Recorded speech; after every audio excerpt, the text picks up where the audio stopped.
Amigos do Telinvest, tá? É um prazer estar aqui com mais um capítulo da nossa série de entrevistas sobre os segredos da multipropriedade e do timeshare. E hoje, tá? Se nós estamos falando de grandes players, tá? Não podia faltar na série de entrevistas a Wyndham. Tá? A Wyndham é a primeira empresa hoteleira internacional, a primeira operadora hoteleira internacional que resolveu assumir a gestão de um empreendimento de multipropriedade no Brasil. Tá? A Carol, tá? O prazer imenso de estar entrevistando ela, não é só porque ela é uma pessoa que tem uma experiência grande de mercado, é uma pessoa que tem acompanhado este mercado de timeshare e de multipropriedade desde que começou a dar certo, né? Quer dizer, a parte que deu errado... Mais de 12 anos. Mais de 12 anos. Ter a Carol aqui é a certeza de que nós vamos ter muita informação boa, além do que ela é uma grande amiga de muito tempo, tá? Então, Carol, tá? Muito obrigado por você ter atendido o nosso pedido de fazer essa entrevista. Eu tenho certeza que todo mundo que vai assistir essa entrevista vai ficar muito feliz com todas as informações que nós temos.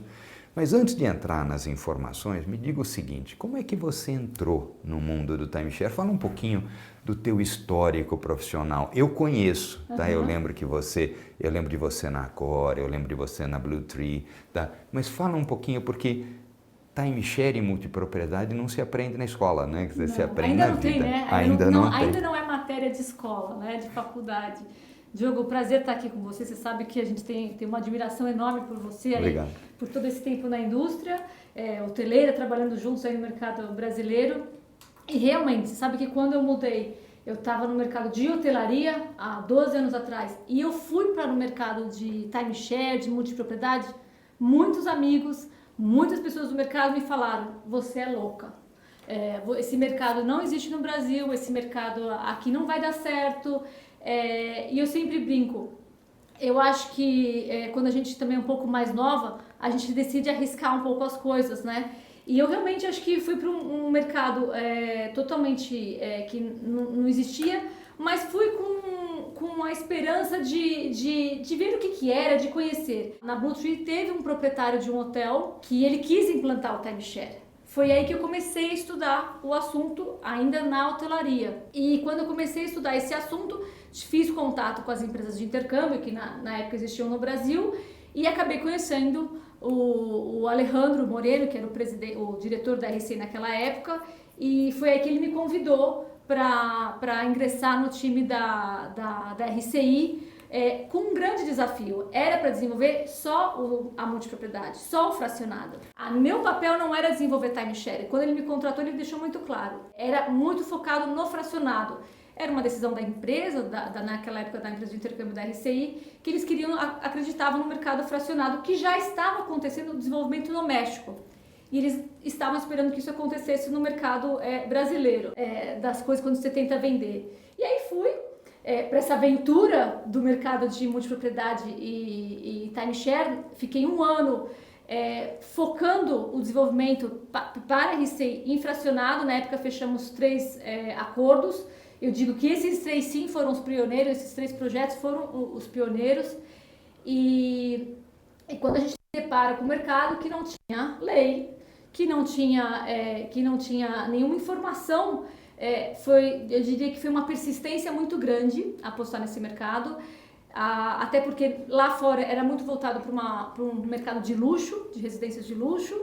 O fracionado, sim, lá fora era voltado para... Aliás, ainda é hoje, né? Eu confesso que eu achei que fosse ser muito mais fácil. Porque como eu via do mercado de engenharia, tinha muitos amigos de construtoras, eu falei, não, esse mercado vai ser facílimo, porque eu tenho os contatos de construtoras, de quem faz segunda residência, meus amigos eram engenheiros, então eu falei, isso vai ser muito fácil. E quando nós fomos nos deparando com perguntas mas eu posso fazer, juridicamente pode ser feito, quem vai comprar, quem vai vender, e aí que nós tivemos a realidade do mercado. É mais complicado do que a gente esperava que fosse, né? E aí foi um trabalho muito árduo, muito com relação ao mercado, de explicar o que era. Eu acho que tem sim a boa relação que a empresa tinha com os clientes, de passar para o mercado como é que podia ser feito isso. não em relação a ensinar, mas a mostrar cases de sucesso lá fora que aconteciam, que já existiam outros mercados desenvolvendo, vendendo esse tipo de produto. Uma adaptação, com certeza, das empresas que vendiam timeshare passarem a vender também esse tipo de produto. Então, isso foi uma adaptação lógica. E aí é interessante porque hoje a gente começa a lembrar de tanta coisa que aconteceu, tanta coisa que foi feita, muita transparência com o consumidor, para poder realmente passar para o consumidor o que era isso.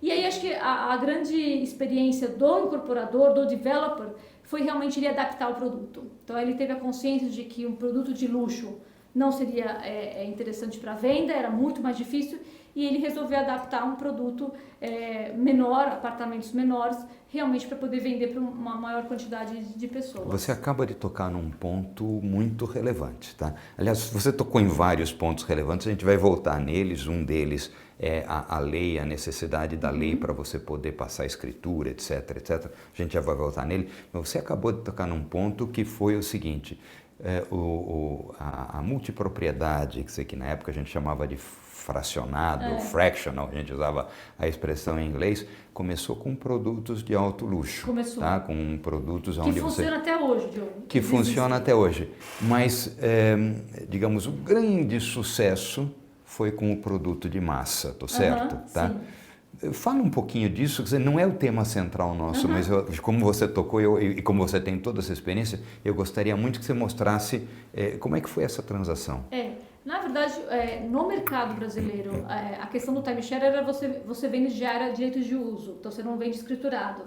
E como o fracionado você vendia escriturado, tinha um apelo muito grande para o brasileiro você realmente ter um documento, uma escritura daquela fração, um imóvel, uma propriedade, tinha essa relação. Mas eu acho que o grande, quem realmente enxergou isso muito bem foram os developers, foi quem podia ter esse tipo de mercado. Falou, não, a casa, se eu for vender uma casa por mais de R$1 milhão, é muito difícil de vender. Então, eu vou criar produtos mais com menores valores de investimento para eu poder chegar nessas pessoas, numa maior quantidade de pessoas. Na verdade, Diogo, isso quando você se compara com outros mercados, você está falando o que é o timeshare nos Estados Unidos, em Orlando. Ele é escriturado, o timeshare lá. É o deeded timeshare. É o deeded, escriturado. Então, na verdade, e não são residências de luxo lá. Você realmente tem semanas para utilizar.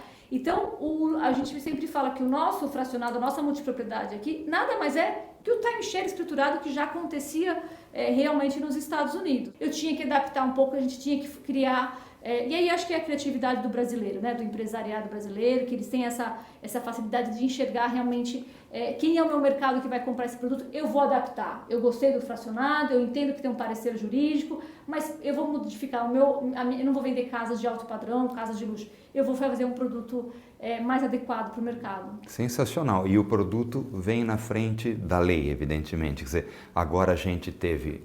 E é interessante, porque você descreveu toda uma situação de mercado, tá? Do início de mercado, como é que esse mercado começou, como é que as pessoas, os empreendedores foram experimentando o mercado, tá? E agora você tem um mercado onde você já tem uma lei aprovada, que foi aprovada em dezembro do ano passado, e temos publicado anteontem, né? Quem está assistindo esse vídeo foi no 27 de agosto, né? O Manual de Melhores Práticas para as Multipropriedades Turísticas, que foi feito pelo Secov, que foi recém-publicado. Então, isto dá para o mercado uma situação completamente diferente, quer dizer, muito mais profissionalizada. Como é que você se vê um pouco sendo, mal usando a palavra, a mãe dessa história toda? Porque você teve por trás disso tudo, né? Eu acho que eu sempre acreditei muito nos produtos. Acreditava muito na empresa que eu trabalhei por muito tempo, na RCI, mas eu acreditava realmente nos produtos, porque a gente via pessoas utilizando esse tipo de produto e viajando, famílias felizes, a gente via muito depoimentos. Então, acho que isso fez a gente apoiar muito, e eu tinha certeza que era um produto muito bem feito para o nosso mercado, principalmente para o mercado brasileiro. Vamos falar da Wyndham, tá? Você agora está na Wyndham, tá? a Wyndham foi a primeira empresa que assumiu a gestão de um empreendimento de multipropriedade no Brasil. Mas a Wyndham, quando veio para o Brasil, não veio com essa estratégia, tá? Ela veio com uma outra estratégia. Ela tinha uma estratégia de franquia, de desenvolvimento de franquia, tal. Como é que foi essa migração dessa estratégia e como é que tem sido a tua experiência na gestão do empreendimento de multipropriedade? Porque nós estávamos aceitando um conceito de formatação jurídica tão diferente que foi realmente onde eu vi que eu falei, não, ela realmente quer, primeiro que a Wyndham tomou uma decisão de querer mercado América Latina e Caribe. Não é toda empresa americana que pode entender esse mercado, conversar com os investidores, português, espanhol, inglês. Então, eu acho que teve uma decisão muito clara do corporativo lá da nossa sede mesmo, de querer o mercado da América Latina, de apoiar a expansão, né? Acho que foi essa a intenção. E como é que podemos apostar nesse mercado de uma forma entendendo o mercado? Não adianta trazer as regras americanas, as regras que você faz com outros mercados, porque aqui é diferente, né? Os mercados são diferentes. E acho que ela falou, como é que funciona esse mercado? Não, aqui tem uma questão de multipropriedade. A relação de milhares de proprietários com a operação hoteleira, ela tende a não ser muito fácil. Nos condohotéis, a gente acabou criando uma estratégia que era o Asset Manager, tá? Que é uma empresa que intermedia a relação entre a operação hoteleira e os proprietários dos condohotéis, tá? Como é que você vê a conveniência de se introduzir um Asset Manager num empreendimento de multipropriedade gerido por uma operadora hoteleira? Diogo, eu acho que vai ser um fato natural do desenvolvimento do produto, né? Assim como no condohotel muitos não nasceram com asset e depois tiveram perceberam a necessidade dessa função, realmente dessa pessoa intermediando as duas partes, eu acho que na multipropriedade vai acontecer o mesmo.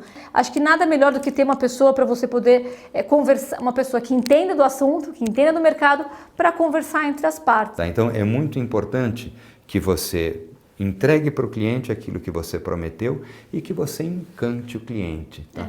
Nesse processo de desenvolvimento do produto de multipropriedade, tá? E do produto timeshare, qual é o tipo de envolvimento que uma operadora hoteleira como a Wyndham, que conhece bem esse mercado e que conhece bem esse produto, qual é o tipo de envolvimento que ela tem no desenvolvimento desse produto? Eu acho que é fundamental conhecer quem vai utilizar, né? Quem é o cliente que vai comprar essas semanas e vai utilizar, para você ter sucesso, né? Então a gente tem alguns exemplos que eu posso citar, por exemplo, os quartos tem que ser realmente, é um quarto que a pessoa não vai ficar 2, 3 dias, ela vai ficar uma semana, provavelmente é uma família, então um casal com mais 2 filhos, então assim, tem que ter alguma situação de você colocar mais malas, ele tem que ter um certo tamanho para tudo isso. E eu acho, Diogo, que o fundamental da multipropriedade, se todo mundo entendesse que o cliente que está comprando primeiro é para utilização. Então, se você vender um produto focando na utilização, que ele realmente vai voltar naquela propriedade, ele vai utilizar aquela propriedade, é o que nós estamos fazendo hoje muito em Gramado. Venham conhecer o que vocês compraram, venham utilizar o que vocês compraram. Então, esse é o primeiro aspecto. O segundo aspecto é que se ele não quiser utilizar, você oferece o intercâmbio, troca suas semanas, viaja para outro lugar. E um terceiro item seria a questão da rentabilidade, da possibilidade de locação. Se você no discurso de venda, você vai nessa linha desses 3 pontos por essa ordem de prioridade, você tem sucesso no empreendimento, porque é isso que você está oferecendo para o seu cliente. A pessoa que compra o produto, na hora que ela chega no quarto, chega no empreendimento, vê que a piscina, que o Kids Club, que a academia, que tudo aquilo superou as expectativas, a facilidade que você tem na operação é muito melhor. A sensação que eu tenho, tá, é que este mercado realmente está no começo e mais do que isso, a gente ainda tem muito o que criar em termos de produtos, tá? Principalmente considerando, tá, que o nome do jogo do turismo no Brasil é mercado doméstico. Tá? E nós temos tudo por criar no mercado doméstico brasileiro. Tá? Então, eu acho que a gente tem um potencial ainda muito grande para crescer e principalmente para criar produtos. E eu sonho, tá, com a criação de produtos que sejam tão legais, tão legais, tão legais, que a gente comece a atrair os mercados internacionais para cá, de tão legais que esses produtos foram feitos. Eu acho que a gente tem uma perspectiva chance muito de boa. assistir isso, né? Tomara, tá. né, Diogo? Tomara. Com certeza. Tá. Carol, tá? Nosso tempo, infelizmente, acabou, é uma pena, tá? A gente ficaria aqui conversando... Horas e horas do assunto. O dia inteiro, com certeza, ainda mais porque que é um temos... assunto que a gente se apaixona por ele, é muito gostoso de falar. É um assunto delicioso, tá? Mas, infelizmente, a entrevista tem que terminar em algum momento, tá? Eu queria agradecer muito, muito a tua presença, queria agradecer muito o teu tempo, tá? A tua disponibilidade de ter vindo aqui conversar com a gente, passar essas informações todas que você passou, que principalmente vindo de você, que tem toda essa história na área de timeshare e de multipropriedade, tá? São extremamente importantes. Então, muito obrigado, tá? E se Deus quiser, a gente vai repetir essa entrevista outras vezes para fazer um update. Tá bom. O prazer é meu de falar, conversar aqui com você e acho que contar um pouquinho para o mercado o que aconteceu, pensar no que vai acontecer para um mercado que eu realmente sou apaixonada, continuo sendo apaixonada, a gente acompanha o filho crescendo e a gente não tem dúvida que é um mercado muito forte para o mercado brasileiro, vale a pena quem não conhece, conhecer um pouco mais, que vai se apaixonar da mesma maneira.